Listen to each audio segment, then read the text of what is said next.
Sabay na nagpakita ng suporta sina Donald Trump at Benjamin Netanyahu kay punong ministro Viktor Orban sa halalan sa Hungary na ikinagulat ng marami. Tinawag ng Pangulo ng Estados Unidos si Orban na matatag na lider na nagpakita sa buong mundo kung paano ipagtanggol ang hangganan, kultura, pamana, soberanya at pagpapahalaga. Sinabi ng punong ministro ng Israel na ipinagtatanggol ni Orban, CP, ang kanluraning sibilisasyon laban sa pagpasok ng mga radikal at panatikong Muslim. Sa parehong panahon, ang mga pangunahing lider ng Europa, ibig sabihin sina Merz, Macron at Starmer, ay tumalikod kay Orban at maging sa mga Hungarian ay natpatupad pa ng mga hadlang. Na-block ang access sa lihim ng European Union matapos ilabas ni na Orban at Foreign Minister si Jarto ang kumpidensyal na impormasyon sa mga Ruso sa loob ng ilang taon. Sa kwentong ito, marami ang interesado sa pangunahing tanong kung bakit at para saan malakas ang suporta ni na Donald Trump at Benjamin Netanyahu kay Viktor Orban. Sa episode na ito, pag-uusapan natin ito. Gusto ko lang linawin, hindi ito personal na simpatya, kundi normal na pampulitikang kalkulasyon. Ako si Alexei Pecci at ito ang aking proyekto, Teorya ng Sabuatan, kung saan binubunyag natin ang mga konspirasyon at pinapaliwanag ang komplikadong geopolitical na proseso sa maliliit na detalye. Kung titignan sa mas malawak na pananaw, ang Hungary ngayon ay tila sentro ng bagong pandaigdigang kaayusan sa kanluran. Habang sinusubukan ng lumang Europa sa pamamagitan ng Berlin, Paris at London na panatilihin ang naglalahong panahon ng transatlantikong pagkakaisa, tila may bagong alyansa namang nabubuo sa Hungary. Sa pananaw ng Amerikano o Israeli, si Orban ay mahalagang tagapamagitan sa pagitan ng Washington, Jerusalem at Brussels, hindi isang outcast. Ipinahayag ni Pangulong Donald Trump ng US ang buong suporta kay punong ministro Viktor Orban ng Hungary bago ang halalan sa parlamento noong Abril 12. Dapat agad nating banggitin kung saang particular na okasyon ito lahat nabanggit. Kamakailan, ginanap sa Budapest ang isang kumperensya ng konserbatibong pampulitikang pagkilos kung saan lumahok ang mga personalidad na may konserbatibo, nasyonalista at Euroscepticong pananaw. At dito tinawag ni Trump si Orban bilang isang malakas na leader sa kumperensyang ito na nagpakita sa buong mundo kung paano dapat ipagtanggol ang sariling mga hangganan, kultura, pamana, soberanya at mga halaga. Buong suporta niya sa punong ministro ng Hungary at umaasa sa tagumpay nito. Matapos nito, sinuportahan din ni punong ministro Benjamin Netanyahu si Viktor Orban. Ito ang kanyang sinabi. Ipinagtatanggol ang pamahalaan ng Hungary ang kanluraning sibilisasyon laban sa daluyong ng mga radikal at panatikong Muslim. Kailangan ninyo ng mga lider na kayang magtanggol laban sa lumalaking along ito at magbigay ng seguridad at katatagan sa kanilang mamamayan. Sobra-sobra yan kay Viktor Orban. Kilala ko ang maraming leader sa mundo at masasabi kong siya ay nasa tuktok. Para maintindihan ang tibay ng politikal na tatsulok ni na Trump, Orban at Netanyahu, isantabi ang emosyon at pagmasdan ang nangyayari sa likod ng eksena. Para kay Donald Trump na nasa ikalawang termino bilang presidente, si Viktor Orban ay hindi lang isang banyagang kasamahan. Hindi, siya ay buhay na patunay na ang konsepto niyang Make America Great Again ay maaaring maisakatuparan kahit na may matinding pagtutol mula sa mga elitistang burokrata. At ngayon, binibigyang diin ng mga analista mula sa European Council of Foreign Relations sa kanilang malalimang pag-aaral na pinamagatang Urbanization of America na ang Hungarian na senaryo ay naging gabay na aklat para kay Trump. At mga kaibigan, bilang pagtingin sa inaharap, unahan ko na kayo at sasabihin na maaari kong ibahagi ang lahat ng mga pag-aaral na ito na binabasa at binabanggit ko sa mga episode na ito, halimbawa sa aking Telegram channel na Pecci News. Nasa description ang link. Kung gusto ninyong magbasa, mag-subscribe at mag-message lang para maipadala ko sa inyo ang lahat ng pag-aaral upang mabasa ninyo ng buo. Kaya sa pag-aaral na ito, nakasaad ang sumusunod. CP ito. Hindi lang metapora ang urbanisasyon ng Amerika, kundi sinadyang estratehiya gamit ang pampulitikang kapangyarihan para sa planadong pagbaklas. Системы сдержек и противовесов. Nakikita ni Trump ay Orban ang isang taong napasunod ang mga korte, media at mga NGO habang nananatiling lehitimo dahil sa suporta ng nakararami. Para sa White House, hindi ito autokrasya kundi epektibong soberanya.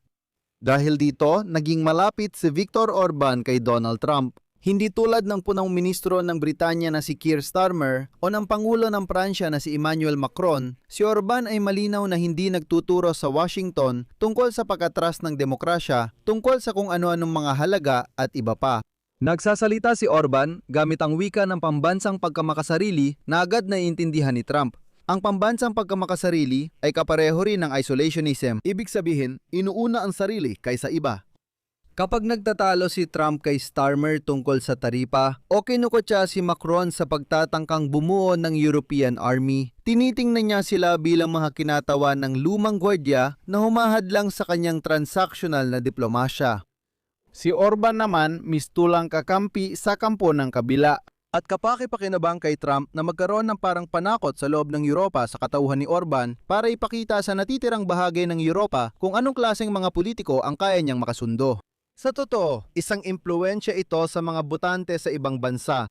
Sa kaso ni Benjamin Netanyahu, mas komplikado pa ang sitwasyon. Para kay punong ministro Benjamin Netanyahu ng Israel na sa taong 2026 ay sabay lumalaban sa dalawang mahirap na laban, militar sa gitnang silangan at legal sa Hague, ang Budapest ang naging pangunahing abogado niya sa Europa. Nang opisyal na hinarang ang Hungary noong nakaraang linggo, ang panibagong resolusyon ng European Union na kumukondena sa mga aksyon ng Israel, hindi ito naging isang sorpresa. Bahagi ito ng pangmatagalang kasunduan, kumbaga. Dahil noong nakaraang taon, halimbawa, umalis ang Hungary sa International Criminal Court na naglabas ng warrant of arrest at hinahanap si Netanyahu. Kaya para kay Netanyahu, ang Hungary ay parang isang European na kanlungan. Ibig sabihin, halimbawa, dapat arestuhin si Netanyahu ng mga bansang Europa na miyembro ng ICC kung bumisita siya roon. Hindi na obligado ang Hungary na gawin yon, kaya pasensya na, madali nang makapasok si Netanyahu sa Europa. Gayunpaman, ang mga analyst mula sa Just Security ay tinitingnan nito ng may kaunting pag-aalala. Sa kanilang artikulo na Autocracy, Corruption and Decline, binanggit na ang ugnayan ni Netanyahu at Orban ay nakabatay sa kanilang parehong pantutol sa mga internasyonal na institusyon ng batas. Mulay, magbibigay ako ng CP. Pinalitan ng modelo ni Viktor Orban ang tradisyonal na kataas-taasang kapangyarihan ng batas ng kapangyarihan sa pamamagitan ng batas. Ito mismo ang lubhang kailangan ngayon ni Netanyahu upang maneutralisa ang presyon mula sa pandigdigang korte kriminal at panloob na oposisyon. Nagiging laboratorio ang Budapest kung saan sinusubukan ang mga paraan ng pag-iwas sa internasyonal na kontrol.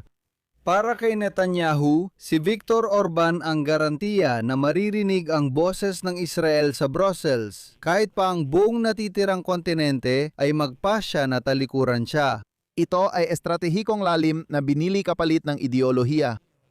At lalim, at dito mahirap hindi mapansin ang kaibahan sa pagitan ng kung paano tinatanggap at sinusuportahan ni Donald Trump si Viktor Orban at kung paano niya tinatanggihan at kinokritika sina Keir Starmer, Emmanuel Macron at Friedrich Merz. Ibig sabihin, kitang-kita ang kaibahan at gaya ng binanggit ng Chatham House, ang tunggalian ay nakapaloob na mismo sa estruktura ng mga interes.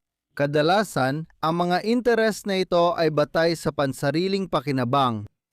Patuloy na sinusubukan ng mga lider ng Alemanya, Pransya at Gran Britanya na panatilihin ang natitirang bahagi ng liberal na kaayusang pandaigdig na nakabatay sa mga patakaran. Tulad ng tunggalian ni Donald Trump, ang mga patakarang ito ay parang tanikala sa ekonomiya ng Amerika. Habang sinusubukan ni Merz na buuin ang Zeitenwende 2.0, ito ang kanyang pulisiya para sa Тунвенда, так правильнее, наверное.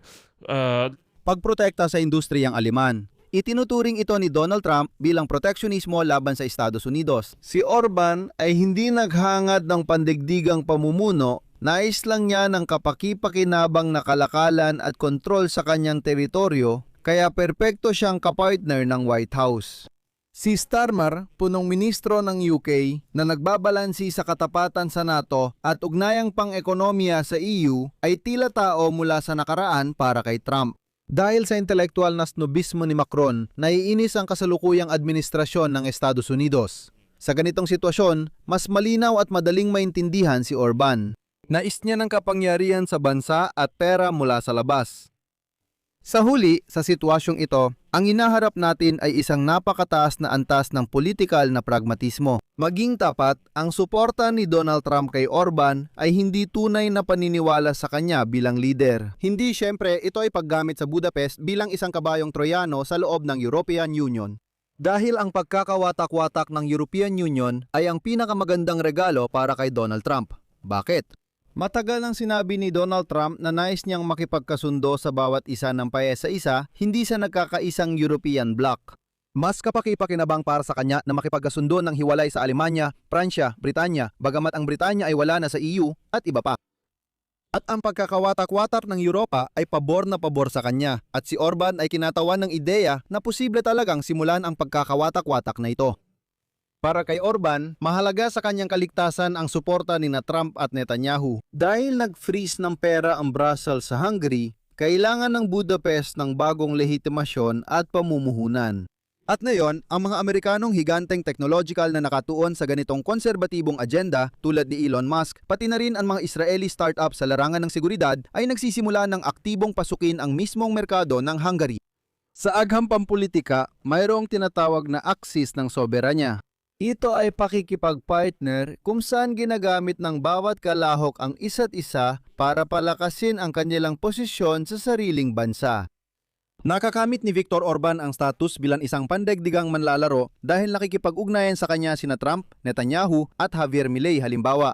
Nagkaroon si Trump ng tapat na kaalyado sa Europa at isang Trojan horse sa loob ng European Union. Nakakakuha ng diplomatikong kalasag si Netanyahu sa loob ng European Union. At lahat sila ay maaring magsabi sa kanilang mga botante na mayroon silang napakalapit na ugnayan sa ibang mga manlalaro kahit na sa kabuuan ay hindi sinusuportahan ng Europa ang mga pamamaraan ni Trump o Netanyahu. Pero dapat tandaan na sa purong politika, walang puwang para sa tinatawag na walang hanggang pagkakaibigan. Kapag nagbago ang mga interes ng Washington at Jerusalem, maaaring maiwang mag-isa ang Budapest. Hanggat makatugma ang interes, lubos nilang susuportahan si Viktor Orban. Dito ko tatapusin. Mga kaibigan, isulat ang inyong mga opinyon at konklusyon sa comments ng episode na ito. Kung naging kawili-wili at kapaki-pakinabang ang episode na ito, maaari ninyong suportahan ang YouTube channel na ito sa pamamagitan ng donasyon, subscription o pagiging sponsor. Lahat ng mga link at detalye kung paano ito gawin ay nasa description ng video na ito o gamit ang QR code na makikita ninyo sa inyong mga screen. Ingat kayo palagi. Paalam sa lahat.